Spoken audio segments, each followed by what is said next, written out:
हे आधी तुम्ही डस्टिंग करून घ्या. याच्यात असं रांगोळी भरून, याला जाळी असते खाली, आणि याच्याने असं गोल एक पेन्सिलने किंवा कशाने काढून त्याच्यावर डस्टिंग करून अगरबत्तीच्या काडीने असं लिहून घ्या. म्हणजे तुम्हाला त्याच्यात कलर भरून रांगोळी काढायला सोपं होईल आणि तुमचा वेळही वाचेल. ही एक सोपी टॅक्ट आहे.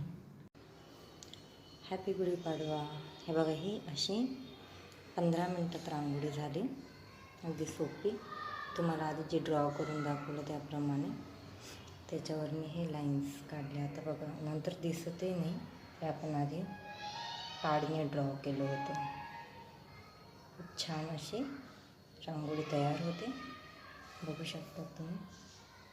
ज्यांना येत नाही, जे नवीन आहेत किंवा खूप कठीण जातं रांगोळी काढायला, त्यांनी हे असं टॅक्ट नक्की ट्राय करा.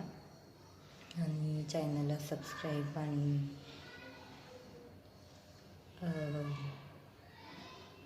लाईक करा. थँक्यू. धन्यवाद. हॅपी गुढीपाडवा.